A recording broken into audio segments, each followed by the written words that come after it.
Am I the a-hole for leaving before my sister's wedding ceremony started and leaving someone else in charge of my responsibility? My female sister got married on Friday. She and I are twins, so we are very close and best friends. She is child-free while I have 2 kids, 3 male and 1 male.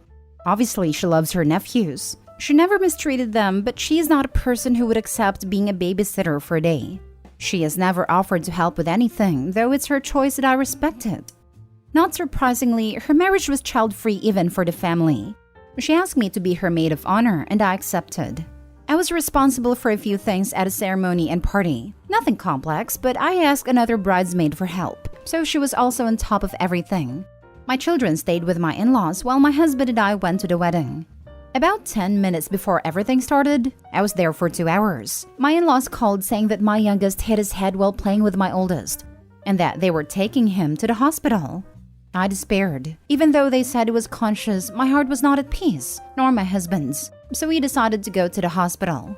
I talked to the bridesmaid and explained everything I had to do. She accepted, and when it was time to talk to my sister, she had a meltdown saying that I couldn't go at the most important moment in her life and asked if I was choosing him instead of her. I got really irritated and said, "Yes, I choose my son in the hospital." I left with her cursing me. My son is fine, but he got 2 stitches, without any internal trauma after they did exams. But we only left the hospital the other day because they preferred to put him under observation because he's very young. I preferred to stay away from my cell phone just like my husband. And when I got home, got several calls from different people, and I answered when I saw my sisters. She asked before how my son was, and when she learned that it was a minor injury, she started screaming saying that I abandoned her at the most important moment in her life. That she was without a family in her own marriage, no parents and grandparents. That I left my responsibilities to a person who did everything wrong and caused an embarrassment. And to make matters worse, I didn't even want to show up since my husband could stay in the hospital while I would at least share this moment with her. She called me several names, until my husband took the cell phone out of my hand and told her to get lost. I really could have at least gone to the party, but I wasn't going to make it knowing my baby's in the hospital. I can't help but feel bad for my sister. Am I the a-hole? Now for the top comments. This is one of those inevitable hurt feelings that aren't really anyone's fault situations. You had no choice but to go to your son's side, as a head trauma can be really scary, especially when it's a child. Your sister is entitled to her hurt feelings about not having family on her wedding day, but she's overreacting and taking it out on you when you couldn't help it. Not the a-hole, and you're right. Your son's health and wellness are more important than your sister's feelings. Hard disagree. This is 100% the bridezilla's fault. I can't fathom how anyone with the slightest bit of compassion would fault a parent for wanting to see that their child is safe after a potentially serious accident. Not the a-hole. She started screaming saying that I abandoned her. She'd rather have you leave your child abandoned to stay with this grown woman? She's the a-hole. To quote my boss literally 3 hours ago, "If your family had a problem and you weren't distracted by it, I'd think less of you." This was part of him saying that he'd rather we just tell him if we have a problem than try to internalize it or go to someone else in the team, because if he doesn't know, he can't give us any support. This. Also, I guess I'm the only person who doesn't see stitches and a concussion as a minor injury. I mean, it could have been life-threatening. Not the a-hole. Your sister needs to chill. Yes, it ended up being a minor injury, but it could have been worse. Always better to be safe than sorry. She sounds a bit like a bridezilla. Her first concern, earlier in the post when you left the wedding, was that you'd abandoned her and not whether your child was okay. I get that her day is important, but she's showing you where her priorities lie. Minor injuries do not require stitches. Nor do they require being kept at a hospital for observation. Minor in the sister's eyes. Next story. Am I the a-hole for saying I won't cuddle my infertile sister anymore? My sister Julie has tried to have a baby for 5 years. She had a miscarriage 2 years ago, and outside that, has been unable to get pregnant. My heart hurts for her. However, one thing I don't agree with is how my family has handled it. We're not allowed to talk about babies around Julie. Any kids younger than 3 can't come to family events that she'll attend. She won't attend baby showers, baptisms, etc. The last one I understand, but the rest feels overkill. I got pregnant last year. I told Julie first, and she reiterated her boundaries. I said I understood. The first hurdle came with my baby shower. My mother-in-law was throwing it, and I didn't expect Julie to come. Then my mom told me I shouldn't have one, period, out of respect. I said that was ridiculous. She didn't have to come, so what did it matter? Only 3 people from my side of the family came to the shower. When my son was born, I posted a birth announcement on Facebook, and my parents lectured me for this and said it was going to hurt Julie. I said she could just block or mute me. They said I should make the effort. Julie echoed that if I cared, I'd stop. I ended up blocking her just to save drama.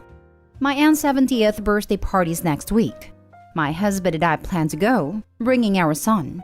Julie called and asked if we were going. She then asked for me to get a sitter for our son. I said no. She doesn't want to miss the party, but my aunt is one of the few people who agree that Julie's boundaries aren't fair and wants my son there as she doesn't get to see him often. Julie got upset and started crying, saying that I was unfair. I finally snapped and asked what would happen when she got pregnant. Would we all be expected to shower her with the love and attention she's refused to give other people's kids? Will her baby be allowed to attend events?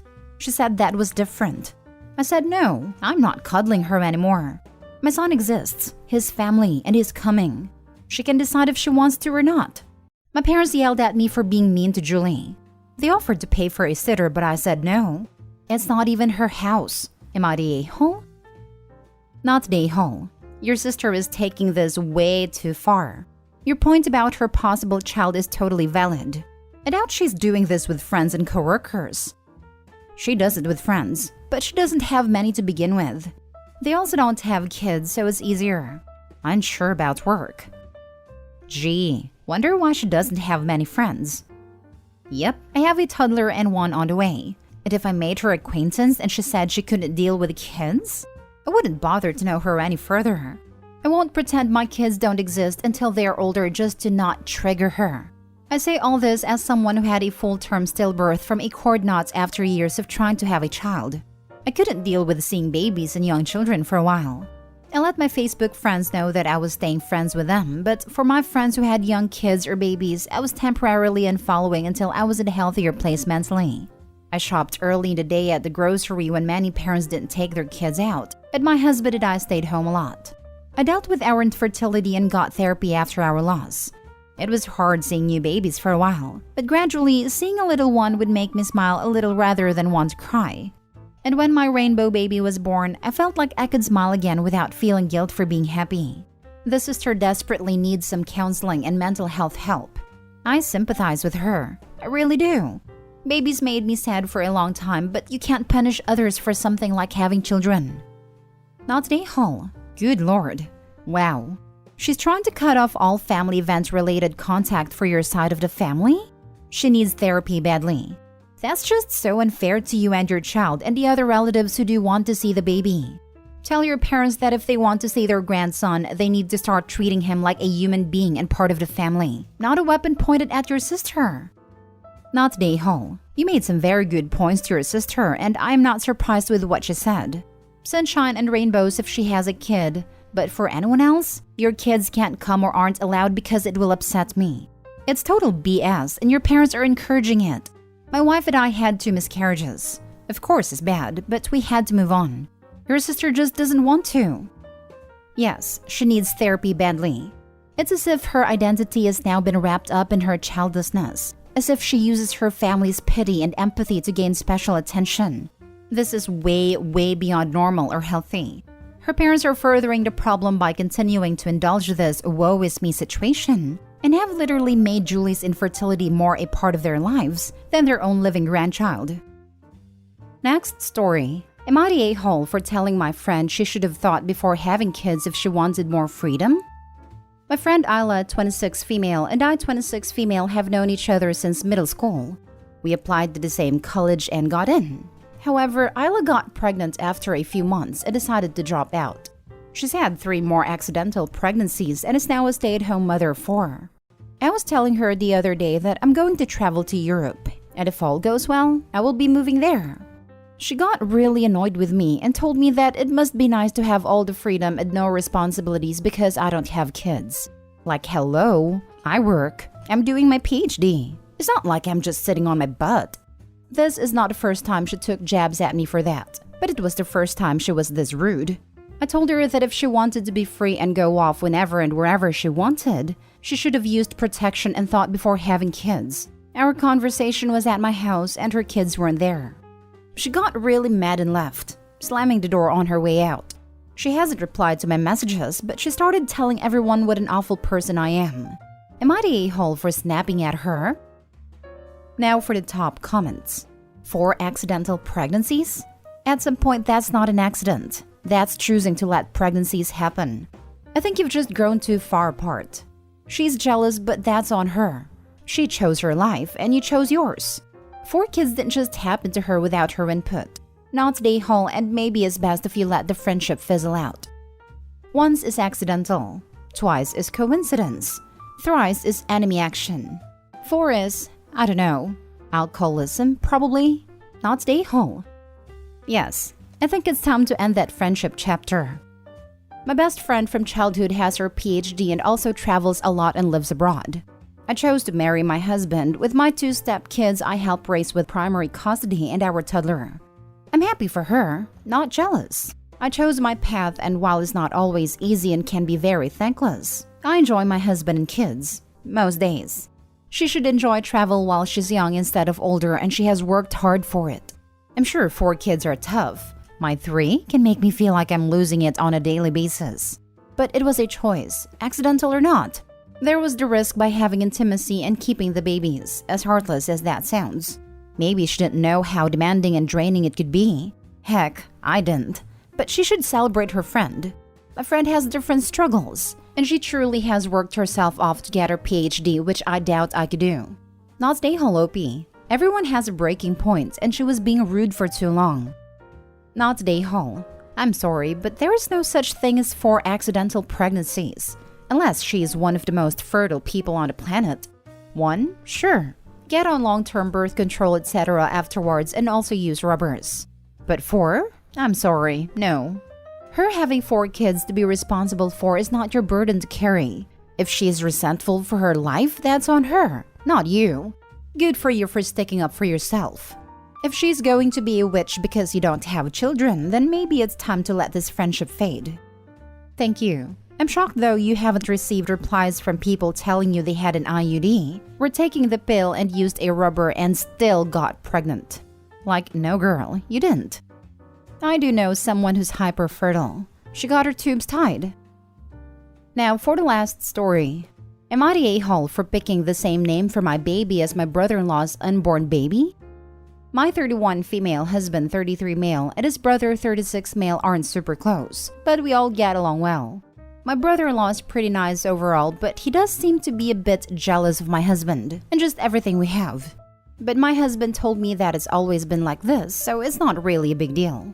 I'm currently pregnant with a baby girl, our first baby, and we've been discussing possible names.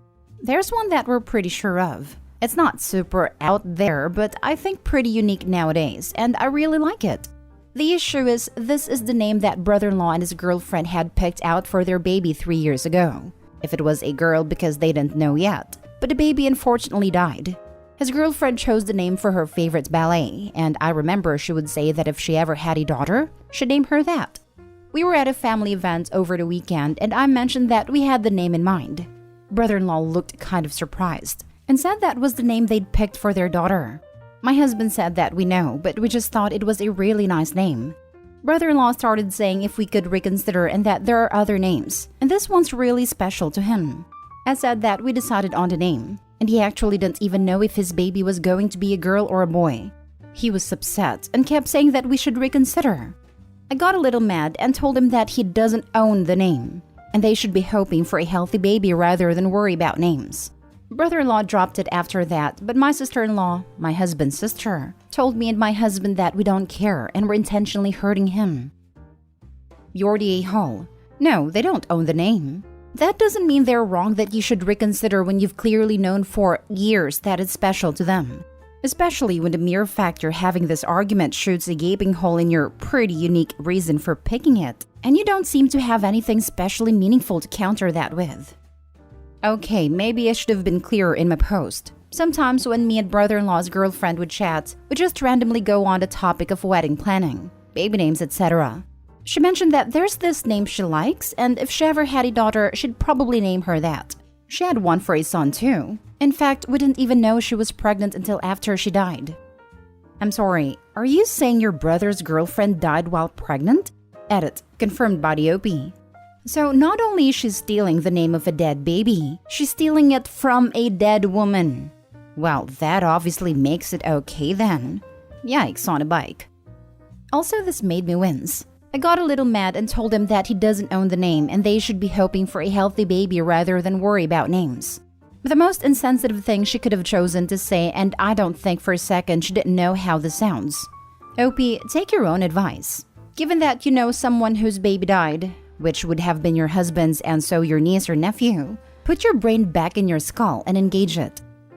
I thought the same thing. The subtext is so mean, like, make sure this one doesn't die like your last one. Oh yes, there's a heck of a lot of subtext here. Well, the baby died, so I get dibs on the name now since you don't have a living baby and I do. So maybe if you are lucky someday you can be like me and have a baby that lives. Too bad for you. Better luck next time. Very mean girls type of vibe. Maybe this is the kind of person who would steal someone else's boyfriend and then be like, well, if you were more like me, you'd be able to keep your man. How about you work on you instead of being mad at me and maybe next time you'll have a chance. Ta-ta. Info. Are you going to accept you're the a-hole or were you just hoping for validation because you're going to do it anyways? Because you'd be a massive a-hole if you used the name. Edit. Oh dear lord. Turns out the girlfriend died with a baby too. Oh my god, this is so much worse than I originally thought. The word vile doesn't even begin to describe it. Shame on you. I literally need to take a breather because I am so disgusted on your brother-in-law's behalf. Shame on you. Frankly, it's concerning that someone with that level of apathy is going to be a mother. That poor child. To have a mother like this. It's worse than that. The kid has a father like this too. Not just this mother, but a father who is happy to name his kid the name of his brother's deceased baby.